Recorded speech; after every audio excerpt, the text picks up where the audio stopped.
Quero que abram comigo hoje no 8º capítulo do Evangelho de João. Capítulo 8 do Evangelho de João, começando com o versículo 1. Jesus, entretanto, foi para o Monte das Oliveiras. De madrugada voltou novamente para o templo, e todo o povo ia ter com ele, e assentado os ensinava. Os escribas e fariseus trouxeram à sua presença uma mulher surpreendida em adultério, e fazendo-a ficar de pé no meio de todos, disseram a Jesus: Mestre, esta mulher foi apanhada em flagrante adultério, e na lei nos mandou Moisés que tais mulheres sejam apedrejadas. Tu, pois, que dizes? A propósito, eles não citaram o texto bíblico correto, pois as escrituras diziam, em Levítico 20:10, que tanto o homem como a mulher seriam apedrejados. E aí eu pergunto, onde estava o homem? Isto diziam eles, tentando, para terem de que o acusar. Mas Jesus, inclinando-se, escrevia na terra com o dedo. Como insistissem na pergunta, Jesus se levantou e lhes disse: Aquele que dentre vós estiver sem pecado, seja o primeiro que lhe atire pedra. E tornando a inclinar-se, continuou a escrever no chão. Mas ouvindo eles esta resposta e acusados pela própria consciência, foram se retirando um por um, a começar pelos mais velhos até os últimos, ficando só Jesus e a mulher no meio onde estava. Erguendo-se Jesus, e não vendo a ninguém mais, além da mulher, perguntou-lhe: Mulher, onde estão aqueles teus acusadores? Ninguém te condenou? Respondeu ela: Ninguém, Senhor. Então lhe disse Jesus: Nem eu tampouco te condeno. Vai, e não peques mais. A revista Life, recentemente, falou sobre uma nova música de George Michael sobre sexo. E esse novo sucesso musical foi banido dos programas diurnos da Inglaterra e de várias cidades americanas, inclusive Denver. Parabéns a Denver!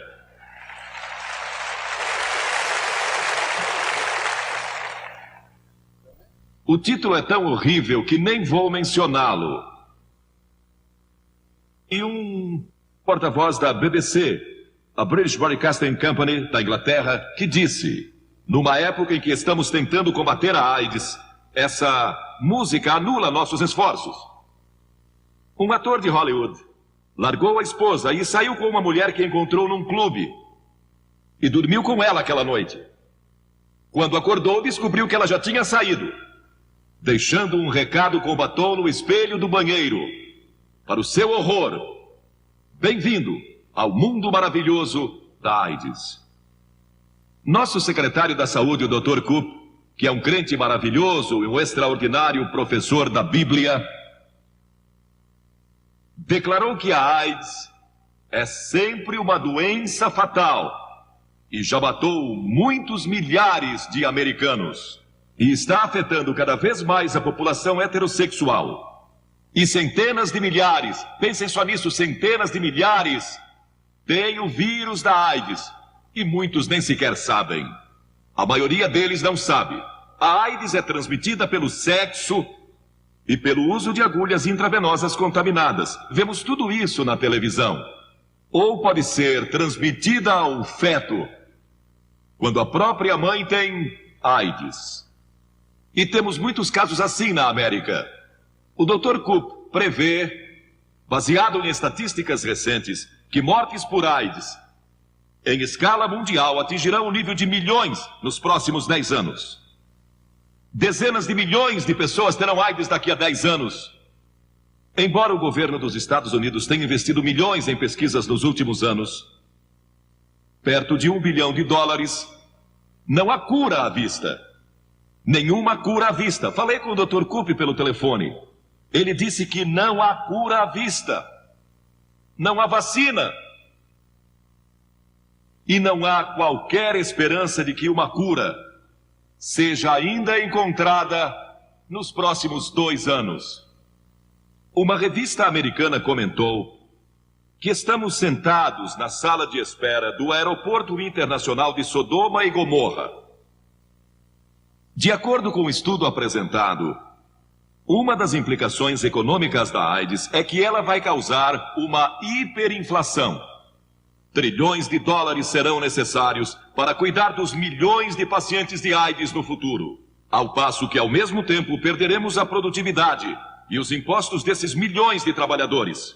A AIDS pode levar à falência as companhias de seguro de vida no mundo todo, pois centenas de milhares de pessoas morrerão muito antes do tempo previsto pelas tabelas de mortalidade. Maurice Hellman, dos laboratórios Merck Sharp & Dohme, declarou há algum tempo atrás que a disseminação da AIDS poderia ser estancada amanhã se o uso de drogas intravenosas e certas práticas sexuais fossem abolidas. Perguntaram ao Dr. Coop recentemente na televisão, eu assisti, qual era a solução. Ele disse, basta dizer não ao sexo ilícito e às drogas. E nós até esquecemos.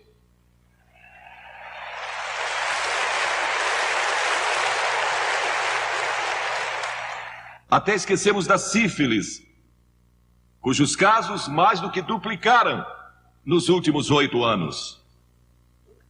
Mas pior que isso, e talvez ainda mais alarmante, é que talvez metade de todos os adultos americanos tem hoje herpes simplex 2. Desses, a maioria nem está consciente de que sofre dessa doença. Doença essa que também não tem cura. Agora, quero deixar bem claro que sexo não é pecado. É um dom de Deus. Mas se é usado erroneamente, é perigoso. Ele resulta em morte, e juízo e inferno. Jesus tratou deste pecado em várias ocasiões. A mulher junto ao poço, a mulher que ungiu seus pés, e a mulher que é mencionada em João 8. Agora, Jesus tinha orado a noite toda antes desse incidente e estava ensinando no pórtico do templo. E uma multidão se reuniu.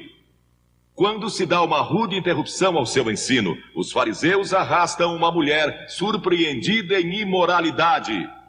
Ela estava chorando e esperando ser apedrejada. Jesus enfrenta um dilema. Se dissesse sim, apedrejem-na, seria levado às autoridades romanas, pois somente elas tinham o poder da pena de morte. Se dissesse não, apedrejem, estaria quebrando a lei de Moisés, quebrando a lei dos judeus, e seria apanhado de qualquer forma. Mas Jesus se inclinou e escreveu na areia, e o que ele escreveu chocou e espantou os fariseus. Este é o único registro que temos de Jesus escrevendo algo. Ele escreveu na areia. Sabe o que eu acho que ele escreveu? Ele escreveu os 10 mandamentos. E ele disse, aquele que não quebrou nenhum destes mandamentos, atire a primeira pedra. Ninguém pôde lançar a primeira pedra, porque todos somos culpados, talvez não de adultério, mas talvez culpados de idolatria, ou de cobiça, ou de lascívia, ou seja o que for. Agora, Deus nos deu o sexo para nos atrair ao sexo oposto. Isso é muito natural. É normal olhar para uma linda mulher ou para um homem com admiração. Foi Deus quem planejou essa diferença entre a mulher e o homem. Segundo, o sexo foi dado para a propagação da raça. Nenhum de nós estaria aqui hoje se não fosse pelo sexo.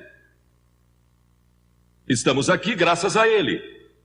E foi assim que Deus o planejou, no contexto do matrimônio para produzir filhos. E terceiro, foi dado como um meio de expressar amor profundo e total no contexto do casamento. Por isso o sexo não é apenas algo dado para o divertimento dos playboys. É para dizer, eu amo você e só você, dou-me completamente a você e a você somente. Quarto, foi dado como um glorioso clímax do amor conjugal. Quinto, foi dado para que o homem e a mulher pudessem expressar toda a sua união. É um tipo da igreja. O casamento é um tipo da igreja, é um compromisso.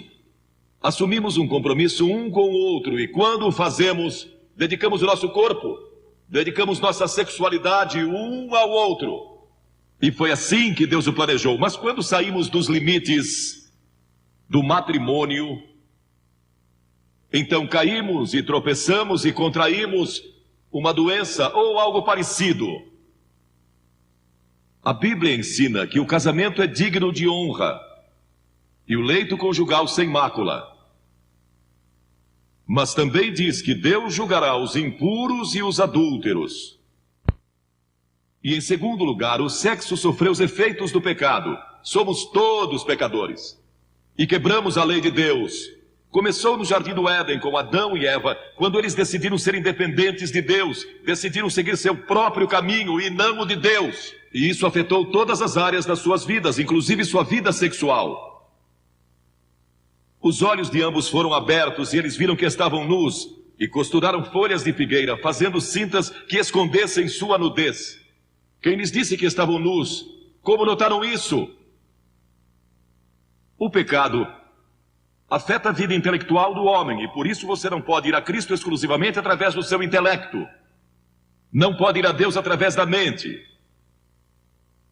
Você pode, pelo raciocínio, deduzir que existe um Deus em algum lugar, mas não pode chegar a Deus só pela sabedoria, a Bíblia nos diz, ou pelo conhecimento. Porque o pecado afetou sua mente.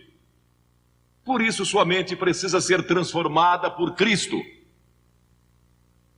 E outra coisa que ele afeta é sua vida religiosa. Ele limita sua comunhão com Deus. O pecado causa separação entre você e Deus. E você está separado de Deus. E essa separação é chamada pela Bíblia de inferno. Separação de Deus nesta vida e na vida futura. Por causa do pecado. E todos somos culpados e sofremos o castigo resultante do pecado. Deus não planejou dessa forma, Ele não criou o mundo para ser assim. Temos guerras e temos prisões e temos todo tipo de coisas por causa do pecado. Pegue o seu jornal todos os dias e verá pecado, pecado, pecado por todo lado. E ele também afeta a vida sexual, pois a cobiça veio como resultado do pecado na vida do homem e da mulher. E Jesus disse que se você cobiçar uma outra pessoa em seu coração, então já cometeu pecado. Pois aquele que olha para uma mulher com intenção impura, agora você pode olhar para ela, admirando-a, mas intenção impura significa que você iria para a cama com ela, se tivesse oportunidade. Se a oportunidade se apresentasse, é aí que olhar se torna pecado. Sim, o pecado afetou a nossa vida sexual. Também a afetou num outro sentido, que você nunca conhecerá o verdadeiro prazer e gozo e vibração do ato sexual, até que conheça a Cristo. Aceitando a Cristo, Ele lhe dará uma nova dimensão nessa área de sua vida, que você jamais imaginou que existisse, e da qual aqueles que não têm a Cristo nada sabem. Há uma diferença entre amor e lascívia. Existem 3 palavras gregas, e o melhor livro que já li sobre este assunto é de C.S. Lewis, o grande escritor e professor inglês. Eros, que é o amor sensual. Filéu, o amor que une amigos. E ágape, que é uma nova dimensão de amor que só Deus pode lhe dar, o amor de Deus. E é maravilhoso ter Deus em seu coração, ter a Cristo, que lhe dá uma dimensão especial de amor em seu casamento. Agora, por que Deus diz que você não deve adulterar? Primeiro, para proteger o casamento. Se você comete imoralidade antes do casamento, isso vai afetar seu casamento depois. Talvez só mais tarde, talvez só depois da lua de mel, mas vai afetar sua vida e causar infelicidade e miséria. Segundo, para guardar seu corpo, para protegê-lo de doenças venéreas e outras doenças, para protegê-lo psicologicamente, porque há sentimentos de culpa. Depois que você comete imoralidade, quando comete adultério. A revista da Escola de Medicina de Harvard, do mês passado, citou um estudo que revela que a grande maioria das pessoas que morrem durante o ato sexual não estão com seus cônjuges. E então eu pergunto, por quê? Por causa do velho problema da culpa. Um aluno de Radcliffe declarou numa entrevista: eu sempre me sinto culpado. Imoralidade gera distúrbios emocionais, insegurança e muitas vezes rejeição. E Deus também ordenou que não adulteremos para proteger a sociedade. O problema moral pode ameaçar a sociedade e a segurança de uma nação. É um dos grandes fatos que os historiadores registram a respeito de Roma. Roma caiu por causa da imoralidade. Lemos que dos últimos 15 imperadores romanos, 14 deles foram pervertidos sexuais. Se tivermos outra depressão ou guerra na América, será que teremos a força moral para resistir e sobreviver? Ou cairemos como Roma, quando povos mais fortes invadiram suas fronteiras? Como você comete imoralidade? A Bíblia condena a sensualidade, a lascívia, a luxúria, a depravação. Sabem, Deus não condena apenas a ação, mas também os pensamentos e intenções do coração. E estamos sob a sentença de morte por causa disso. Psicólogos declaram que em qualquer batalha entre a imaginação e a vontade... E quantos não travaram essa batalha entre a imaginação e a vontade? Sua imaginação diz: veja quanto poderia se divertir. E sua vontade diz: é melhor não. Mas a vontade invariavelmente perde.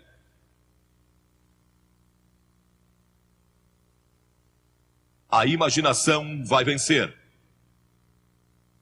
Agora, como pode um jovem ter vitória sobre isso? Porque a Bíblia diz, em 1 Pedro 2,11, que devemos nos abster das paixões carnais que fazem guerra contra a alma. Como você pode se abster com esses impulsos dentro de você, se tem esse tremendo desejo alimentado pela televisão e pelas revistas e onde quer que você olhe? Não creio que possa, como uma pessoa jovem hoje, nesta geração, sem Cristo no coração. É quase impossível. Você pode sobreviver se nasceu de novo.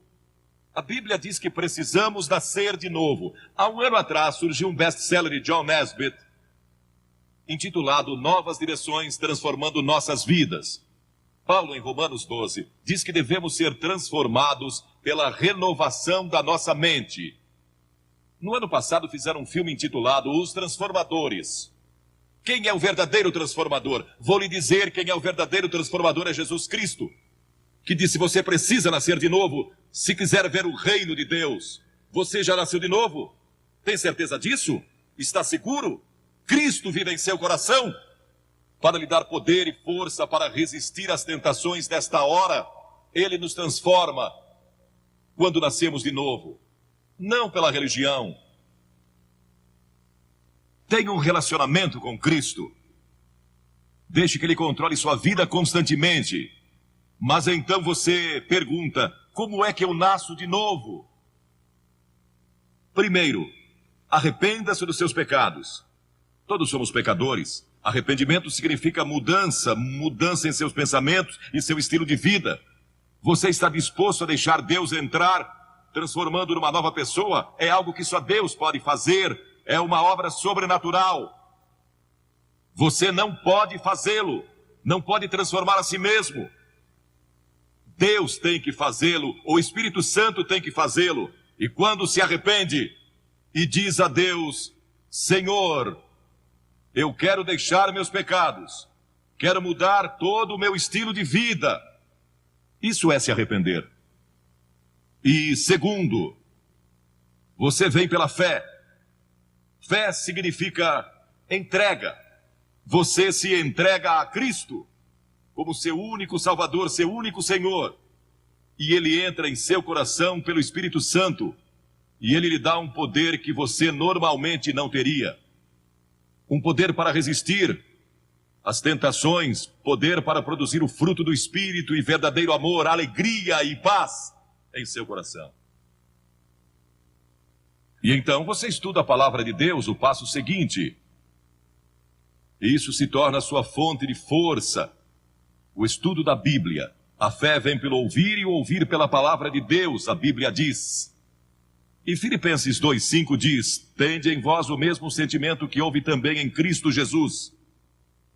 E a Escritura diz: de que maneira, no Salmo 119, de que maneira poderá o jovem guardar puro o seu caminho? E então, o próprio salmista dá a resposta: observando segundo a tua palavra. Estude as Escrituras, estude a Bíblia, e isso lhe dará uma força que você nunca teve antes. E terceiro, busque pureza espiritual, e isso significa gastar tempo em oração. Jesus disse no Sermão do Monte: bem-aventurados os limpos de coração, porque eles e só eles verão a Deus. Pureza de coração é só através de Cristo. E quarto, obediência. Aquele que tem os meus mandamentos e os guarda, esse é o que me ama. Você guarda meus mandamentos? 2 Timóteo 2:22 diz: foge das paixões da mocidade. Foge delas quando o diabo vem com cobiça e tentação. Fuja.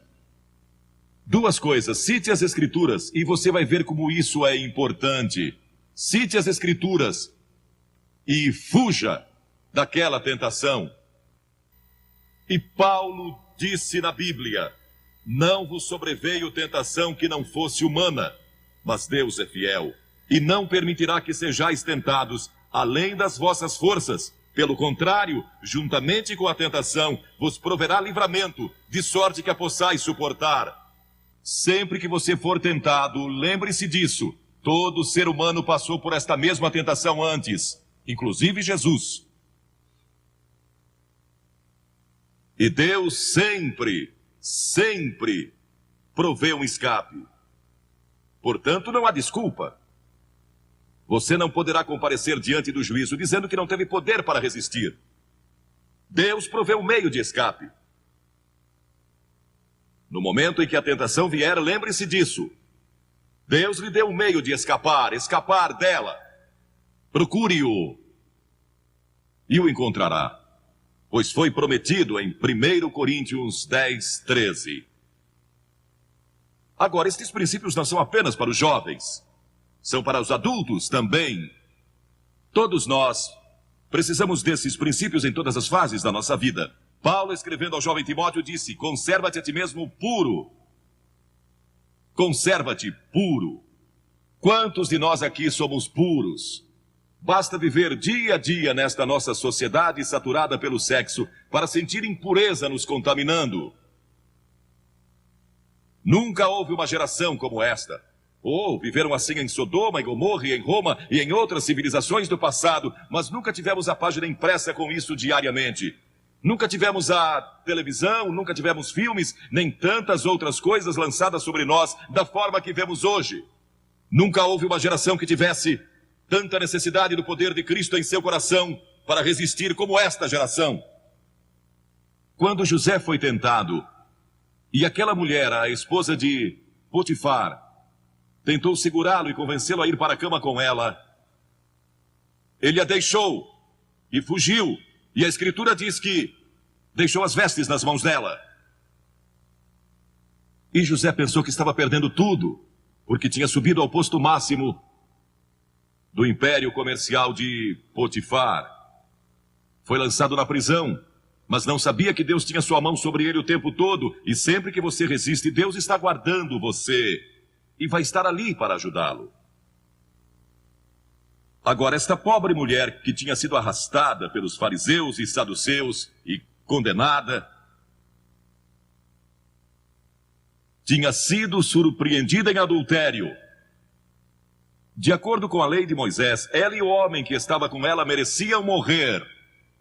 O castigo era duro sobre a lei de Moisés. Mas todos ali se sentiram condenados por causa dos seus próprios pecados quando leram os 10 mandamentos ou o que Jesus estava escrevendo. Foram convencidos do seu pecado, talvez de orgulho, ou idolatria, ou cobiça, ou mentira, e são pecados diante de Deus tanto quanto imoralidade. E muitos de nós aqui hoje talvez não sejamos culpados de adultério ou fornicação, mas somos culpados de muitas outras coisas. Satanás às vezes nos leva a pensar, bem, eu não sou imoral, então este sermão não é para mim. Esta mensagem é para todos aqui, porque todos pecamos e estamos destituídos da glória de Deus, e talvez seu problema seja orgulho ou hipocrisia. Eles leram seus pecados escritos na areia e se retiraram. Algumas das pessoas mais morais aqui hoje, algumas das melhores pessoas deste país, precisam de Cristo, tanto quanto aquele que cometeu imoralidade sexual. Jesus disse, mulher, onde estão os teus acusadores? Ninguém te condenou? E havia música em sua voz quando ela respondeu, ninguém, Senhor.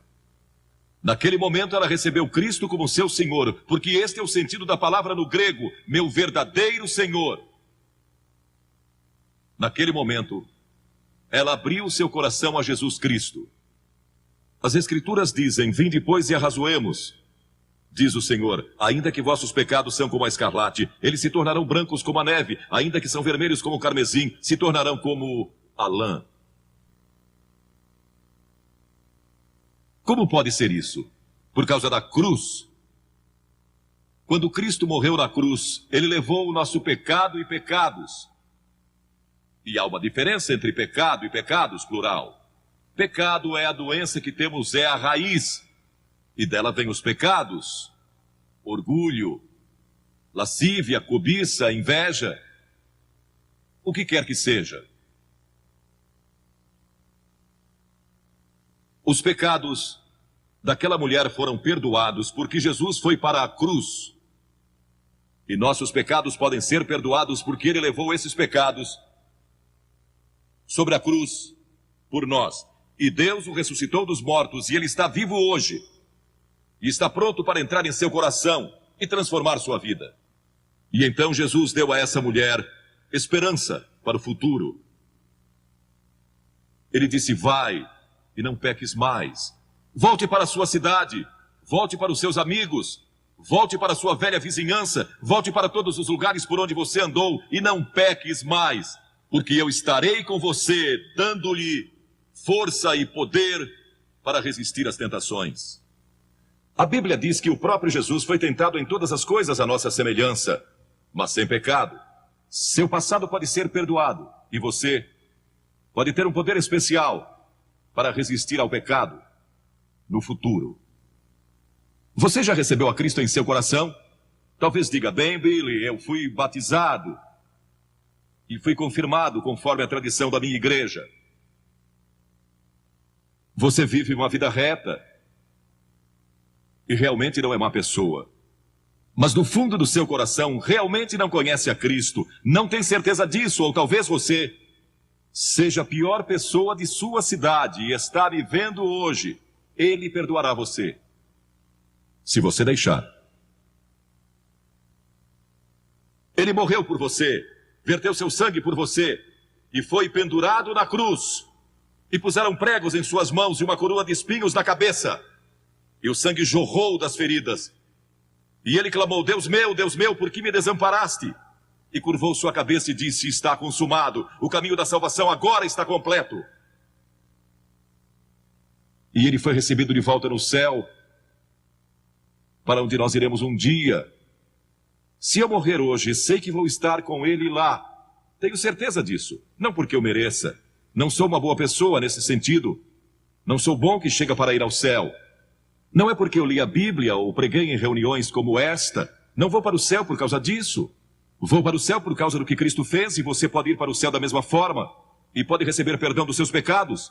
E pode ter poder em sua vida para resistir A tentação, quando ela vier. Você diz que devo fazer? Como eu disse há pouco, disponha-se a dar as costas ao pecado e se arrepender. Segundo, pela fé, receba a Cristo. Essa palavra fé é mais do que você pode conceber. Significa dedicação. Eu me entrego.